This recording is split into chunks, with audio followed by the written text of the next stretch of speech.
It began in 1974 with a simple ad in the local newspaper. Wanted environmental planning tech to work in the Edina planning department. In the early 70s, the nation was going through much the same sort of an environmental awareness phase as it is right now. Gordon Hughes, an environmental scientist fresh out of the University of Minnesota, never envisioned working in city government. I had assumed that when I came out of school I would be much more interested in wildlife issues, water quality.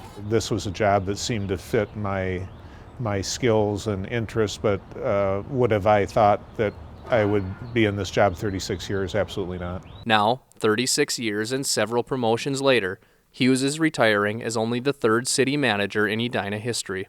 It seemed that every time that I needed a new challenge, a new job came along with the city.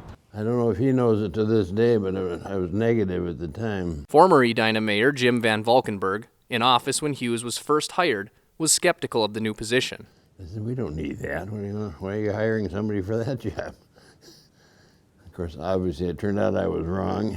But it didn't take him long to recognize the value of Hughes' unique skill set. 3 short years later, in 1977, Hughes was promoted to city planner. I really had to do a lot of on-the-job, training. From 1977 to 1985, Hughes served as city planner and executive director of Edina's Housing Authority.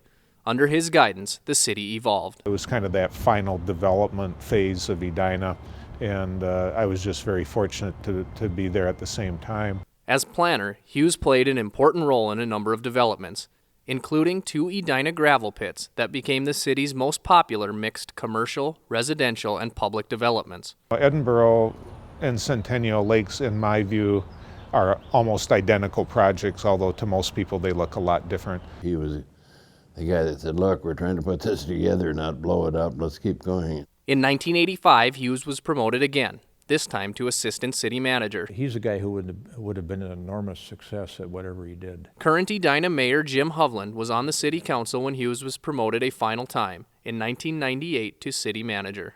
Got a lot of external advice that this might be the best hire that we ever made. In his 12 years as the city's top administrator, Hughes oversaw even more developments, the completion of Centennial Lakes, a new city hall and fire station, and most recently, his final project, a new building for public works. You always want to think of physical projects when you think of a crowning achievement, but I think the thing I'm proudest of is our organization itself. I would like to think that's something that I had something to do with, and when you talk about achievements in the city, I think more on the people side. He's been a great partner in helping our city be the best it can be, and he'll be tough to replace. With Aaron Klein, I'm Marty Dahl, Edina 16.